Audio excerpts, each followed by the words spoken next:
Hi hello welcome back to my YouTube channel yes let's start today में मैं निकिता आ गई हूँ फिर से नई वीडियो के साथ आप सभी के बीच में जिसकी आपकी ओर से डिमांड आ रही थी और वो है paper one most important topic revision. और इसके लिए मैंने आप सभी के साथ super fast revision series start की है। इस सीरीज में हम मेनली मोस्ट इम्पॉर्टेंट टॉपिक जो पेपर यूजीसी नेट और सेट एग्ज़ाम में बहुत ही रिपीटेडली पूछे जाते हैं, और इस वीडियो से आई गारंटीड कि 2 या 3 क्वेश्चन तो आपके एग्ज़ाम में देखने को मिल ही जाएंगे टीचिंग एप्टीट्यूड वाली यूनिट में से। आज की जो वीडियो है मैंने बिल्कुल टू द पॉइंट बनाई है आप सभी के साथ। वो मोस्ट इम्पॉर्टेंट टॉपिक जो टीचिंग एप्टीट्यूड से पूछे जाते हैं, अगर आप उन्हें कवर कर लेते हो तो मैं आपको गारंटी दे के कह सकती हूँ कि आपकी टीचिंग एप्टीट्यूड बहुत ही, मतलब आप ये सोच के चल सकते हो कि 4 से 5 क्वेश्चन जो आएंगे उसमें से 4/5 क्वेश्चन आप बिल्कुल सही कर सकते हो। तो आइए शुरू करते हैं आज की वीडियो। जैसे कि मैंने आपको पहले ही बताया था कि कोई भी एग्ज़ाम की तैयारी करने से पहले आपको सिलेबस पता होना चाहिए। तो यहाँ पर मैंने आप सभी के लिए 10 की 10 यूनिटों के नाम लिख दिए हैं, और वो है teaching, research, reading comprehension, communication, logical reasoning and maths, Indian logical reasoning, और ICT, data interpretation, public development and environment, higher education. जैसा कि आपको पता ही है कि इसमें 50 क्वेश्चन आते हैं और पर यूनिट से 5 क्वेश्चन आते हैं। हर क्वेश्चन को 2 मार्क्स मिलते हैं और आपको 1 घंटे का टाइम दिया जाता है। इसमें कोई नेगेटिव मार्किंग नहीं है, तो आप बिल्कुल इसे आराम से सारे क्वेश्चन सॉल्व करने की कोशिश कीजिएगा। शुरू करते हैं टीचिंग एप्टीट्यूड और उसकी most important topic meaning of teaching. ये आपको पता होना चाहिए कि टीचिंग एक्चुअल में है क्या, ये क्यों जरूरी है और टीचिंग को हम पढ़ते क्यों हैं। इसके बाद लेवल ऑफ टीचिंग जिसमें memory level, understanding level, reflective level आ जाता है। उसके बाद आते हैं मेथड ऑफ टीचिंग कि आप टीचिंग कराते कैसे हो, मतलब टीचिंग कराने के क्या क्या तरीके हो सकते हैं। इसके बाद आते हैं models of teaching on the basis of teaching, जो मॉरिसन ने दिए हैं, वेगी ने दिए हैं, शूमैन ने दिया है एंड हर्बर्ट ने दिए हैं। इसके बाद मॉडल आते हैं लर्निंग प्रोसेस पे, पेडागोजी, एंड्रागोजी, ह्यूटोगोजी कि बच्चों को कैसे पढ़ाएं, किशोर को कैसे पढ़ाएं, और जो थोड़े और उनसे बड़े हैं उन्हें कैसे पढ़ाया जाए।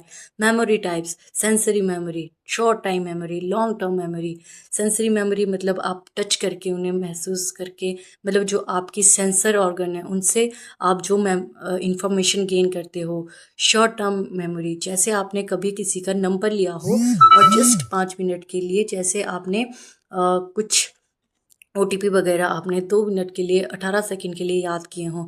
उसके बाद लॉन्ग टर्म मेमोरी जिसमें आपकी आ जाती है एक्सप्लिसिट और इम्प्लिसिट मेमोरी। इसके बाद theory on the basis of objective जैसे ब्लूम टैक्सोनॉमी, डेविड कार्थोल की जो कॉग्निटिव माइंड से रिलेटेड है। उसके बाद सिम्पसन, गैगने, सोलो टैक्सोनॉमी, ये सारी जो टैक्सोनॉमी है ये theory on the basis of object है। इसके बाद principle of teaching, effective teaching, की बिहेवियर, हेल्पफुल बिहेवियर, मतलब की बिहेवियर वो जो आपको बहुत ही ज़रूरी है, और हेल्पिंग बिहेवियर वो की बिहेवियर के साथ आपकी टीचिंग को और बेहतरीन बनाती है।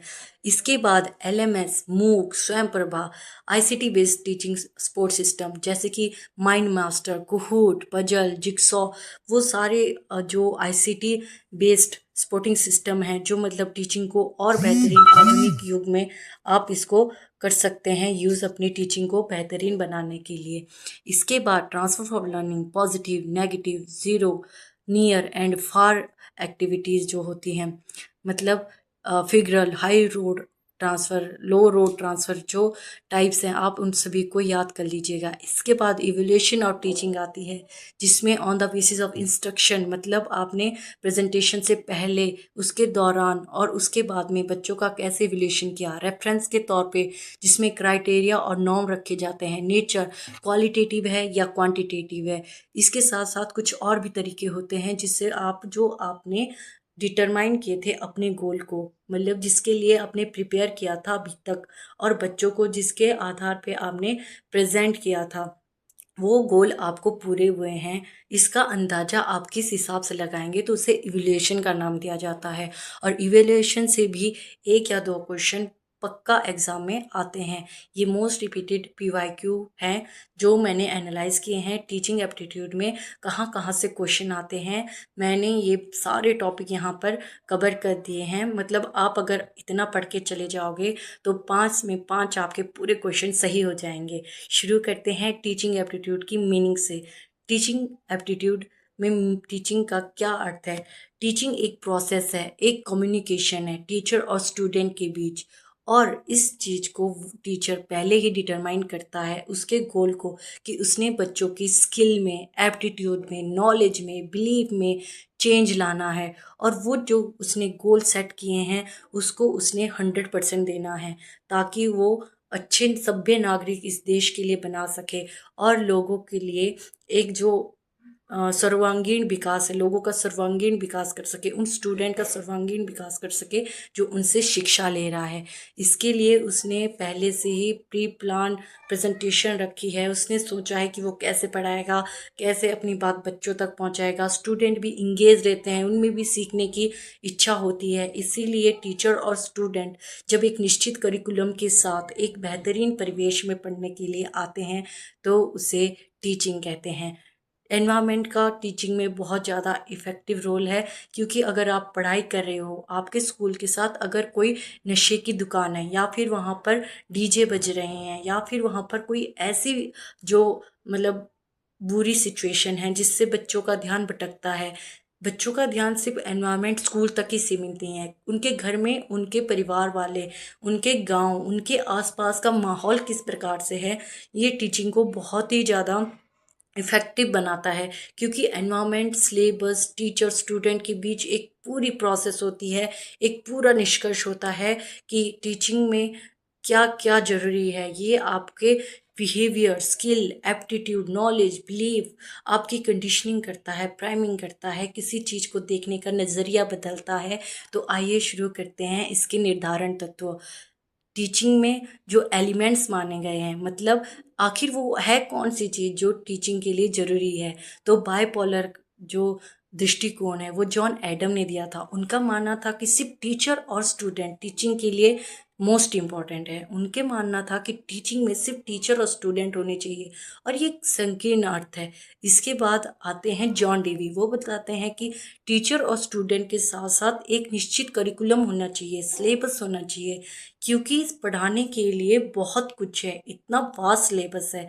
लेकिन किस निश्चित टाइम में आप कितना पढ़ा सकते हो, उसके लिए एक करिकुलम सेट होना चाहिए। आप किस एज के बच्चों को कौन सा टॉपिक कैसे पढ़ा रहे हो, ये सिलेबस डिसाइड करता है।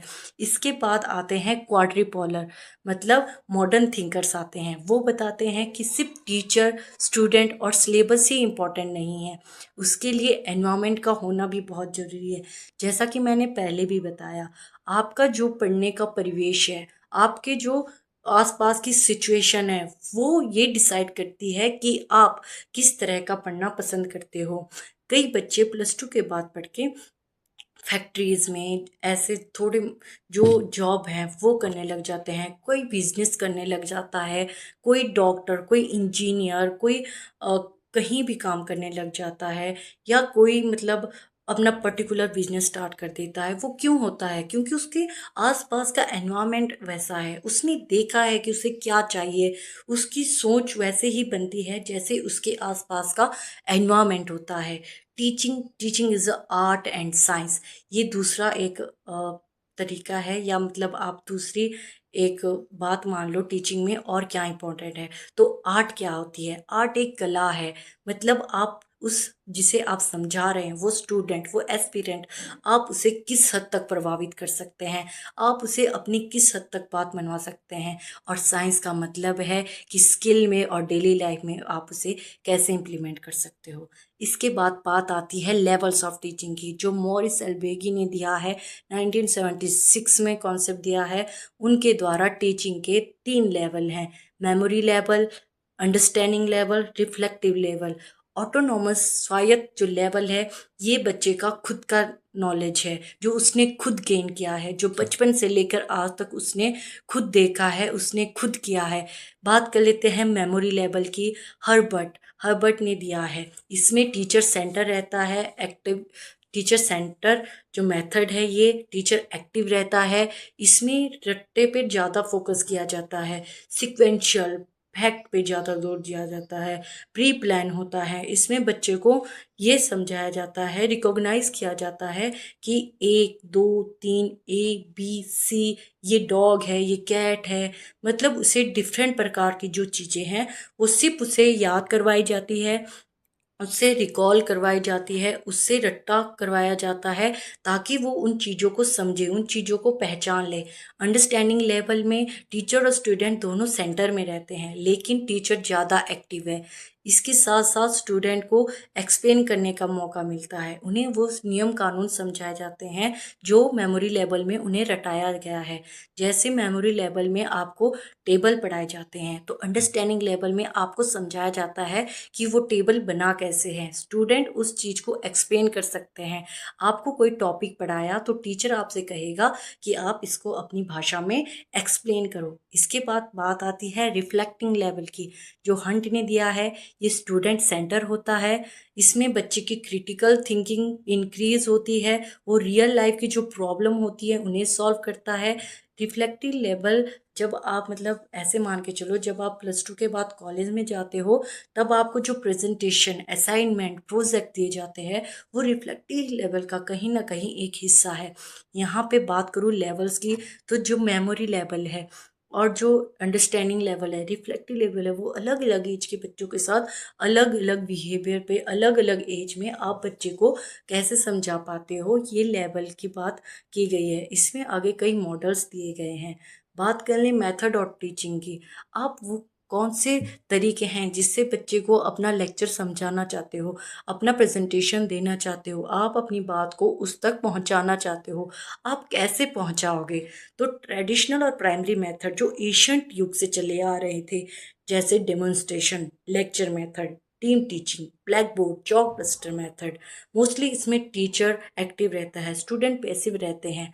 इसके बाद बात कर लेते हैं मॉडर्न मेथड की, जो स्टूडेंट सेंटर होते हैं। इसमें स्टूडेंट ज़्यादा एक्टिव होते हैं, उनको रियल लाइफ की प्रॉब्लम से रूबरू कराया जाता है, उन्हें प्रोजेक्ट असाइनमेंट दे दिए जाते हैं, उन्हें कहा जाता है कि आप इसको अपने लेवल पर सॉल्व करो। और आप अगर कहीं भी अटकते हो या आपको कहीं मुसीबत समझ में आती है, तो आपको वहाँ पर मेंटोर गाइड कर दिया जाएगा, लेकिन आपको करना खुद से ही है। आप उसके जो मतलब सॉल्व करने का तरीका है, जो आप उस प्रॉब्लम को सॉल्व करोगे, आप अपने साथ ही सॉल्व करोगे। इससे क्या होता है, बच्चे में इनोवेट करने की भावना आती है, इंगेज होते हैं बच्चे, बच्चे आपस में टीम वर्क करते हैं, बच्चों की कोलैबोरेशन बढ़ती है, उनको नए नए आइडियाज़ आते हैं। इसके अंदर जैसे थिंक फेयर शेयर टेक्निक है। थिंक का मतलब है बच्चा अपने आप सोचता है, पेयर मतलब अपने दोस्तों के साथ पेयर करता है जिसके साथ वो बैठा होता है, और शेयर मतलब पूरी क्लास के साथ वो शेयर करेगा। ऐसे ही जो काइनेस्टिक लर्निंग है, इसमें मतलब आपकी मतलब पूरी बॉडी मूवमेंट करेगी, मतलब आप खुद से मतलब करके सीखते हो। इसके बाद जो ब्लेंडिंग लर्निंग आती है, इसमें ऑनलाइन ऑफलाइन दोनों ही मेथड यूज़ किए जाते हैं। फ्लिप्ड क्लासरूम, इसमें आपको क्या किया जाता है कि क्लासरूम में आपको प्रेजेंटेशन नहीं करनी है, आपको वहाँ पर क्वेश्चन सॉल्व करने हैं। आप पढ़ के कहाँ से आओगे, घर से पढ़ के आओगे, मतलब आपको जो टॉपिक है वो आपको पहले ही दे दिया जाता है कि आपको इसके ऊपर पढ़ना है, और आप ये पढ़ के आओगे। और नेक्स्ट दिन जब आप स्कूल जाते हो, कॉलेज जाते हो, या जिस भी फील्ड में आप काम कर रहे हो, वहाँ पे आपको उससे रिलेटेड एक्सरसाइज, उससे रिलेटेड प्रॉब्लम दे दी जाती है, ताकि आप उसको कवर कर पाओ। इसी तरह आपको आगे मतलब कई सारे इसमें मेथड है, मैंने सारे मेथड यहाँ पे मेंशन नहीं किए हैं। आप मुझे बताइएगा कि आपको और किस तरह के मतलब इस इन जो टीचिंग एप्टीट्यूड में जो टॉपिक है, आपको किस टॉपिक पे दूसरी वीडियो चाहिए, या नेक्स्ट वीडियो किस टॉपिक पे चाहिए, किस यूनिट से चाहिए, किसी पर्टिकुलर टॉपिक से चाहिए, आप मुझे बता सकते हो। और जो मैंने टॉपिक मेंशन किए हैं इन द बुक ऑफ, मतलब ये जो मेरी PDF है, स्टार्टिंग में ही मैंने जो टॉपिक मेंशन किया है, आप इनको प्लीज़ पढ़ के जाइएगा। अभी मेरे लिए ये पॉसिबल नहीं है कि मैं पूरी वीडियो आपके लिए बना पाऊँ, क्योंकि मैं खुद भी प्रिपरेशन के उस पे हूँ, लेवल पे मैं खुद भी प्रिपरेशन कर रही हूँ। तो मेरे लिए ये सब आसान नहीं है। इसीलिए मैंने आपके लिए बस जो मोस्ट इम्पॉर्टेंट टॉपिक है टीचिंग के, वो सारे वहाँ पर लिख दिए हैं। आप कोशिश कीजिएगा, अगर आप एक एक टॉपिक भी एक एक दिन का कवर करते हो तो आप इजीली उसे कवर कर लोगे। Thank you for your time, thank you for the watching video, and please connect with the yes let's start official के साथ। लाइक शेयर सब्सक्राइब ज़रूर करें और मुझे